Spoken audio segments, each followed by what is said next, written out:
மாயா 360 நேயர்களுக்கு அன்பு வணக்கம். அன்பு சிம்மராசி நேயர்களே வணக்கம்.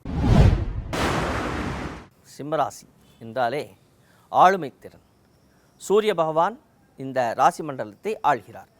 ஆத்மகாரகன் சூரிய பகவான் இப்பொழுது 2ஆம் இடம் என்று சொல்லக்கூடிய தனஸ்தானத்தில் இருக்கிறார். அப்போ ஐப்பசி மாதம், அதாவது அக்டோபர் மாதம் 17 தேதிக்கு மேலே அவர் துளாராசி மண்டலம் என்று சொல்லக்கூடிய 3ஆம் இடத்தில் பயணிக்கப் போகிறார். நீச்சம் பெறப் போகிறார். இந்த இடத்துல தான் கொஞ்சம் கௌரவம் வேணும். நீச்சம் பெறப் போகிறார் அப்படின்னா என்ன? கொஞ்சம் பலம் கம்மியாக இருக்கும். அப்படின்னா பூமி இந்த சூரியனை சுற்றி வருகிறது. இப்பொழுது பூமி சூரியனை விட்டு மிக தொலைவில் இருக்கிறதுங்கிறது அர்த்தம். அப்போ சூரியனுடைய முழு விஷயமும் இந்த பூமிக்கோ அல்லது பூமிக்கு உள்ள எந்த ஒரு ஜீவராசிகளுக்கோ எந்த ஒரு மரம் செடிக்கோ நமக்கோ அது கிடைப்பது அப்படின்னும் பொழுது அந்த ஆளுமைத்திறன் கிடைக்கிறதுக்கு நாம் சில பிரயத்தனங்கள் செய்ய வேண்டும். அதற்கு நீங்கள் ஆதித்ய ஹிருதயம் படிங்க. தினமும் சூரிய உதயத்தை பார்க்கலாம்.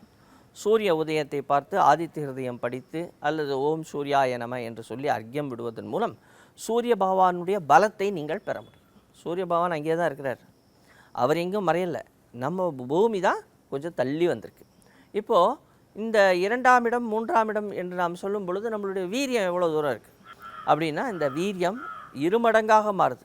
ஏன்னா அங்கே செவ்வாய் பகவான் இருக்கிறார். செவ்வாய் சூரியனுடைய சந்திப்பு 3ஆம் இடத்துல நடக்குது.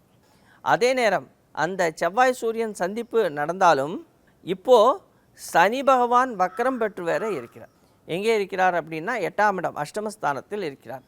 ராசியிலேயே கேது பகவான் விட்டிருக்கிறார். சுக்க பகவானோடு இணைந்திருக்கிறார். எவ்வளவு தான் நீங்கள் ஒரு கோபக்காரங்களாக இருந்தாலும் இப்போது எல்லார்கிட்டையும் இனிமையாக பேச வேண்டிய நேரம். நீங்கள் எவ்வளோ பெரிய ஆளாக இருந்தாலும் இனிமையாக தான் பேசுவீங்க. சில நேரத்தில் நீங்கள் என்ன விஷயம் செய்கிறீங்கிறத மறந்துடுறீங்க, இல்லை தெரியாமல் போயிடுது, மறைஞ்சு போயிடுது. அதை கொஞ்சம் ஆலோசித்து எந்த விஷயத்தை எப்படி செய்யணுங்கிறத ஆலோசித்து நீங்கள் செஞ்சால் உங்களுக்கு வெற்றி கிடைக்கும். உங்களுடைய எதிராளிகள் ரொம்ப கன்னிங்கானவங்க, ரொம்ப சாமர்த்தியசாலிங்க. அவங்கள நீங்கள் புரிஞ்சுக்கிட்டிங்கன்னா நீங்கள் வெற்றி பெற முடியும். இந்த 2 விஷயத்தை கவனத்தில் நீங்கள் வச்சுக்கணும். தொழில் சார்ந்த விஷயத்தில் வெற்றி கிடைக்கும். தொழில் மேன்மை இருக்குது. நீங்கள் எடுத்து செய்யக்கூடிய காரியங்கள் வெற்றியை கொடுக்க போகிறது.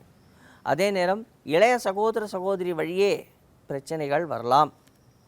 இளைய சகோதர சகோதரிகள்கிட்ட வீண் வாக்குவாதங்களை வைத்து கொள்ளாமல் இருப்பது உங்களுக்கு நன்மையை கொடுக்கும். உங்களுடைய பேச்சில் இனிமை கூடும். உங்களுடைய செல்வாக்கு சொல்வாக்கு உயரக்கூடிய நேரம். வருமானம் திருப்திகரமாக இருக்கும். இப்போது குரு பகவான் அதிசாரம் பெற்று 12ஆம் இடத்திற்குள் வரப்போகிறார்.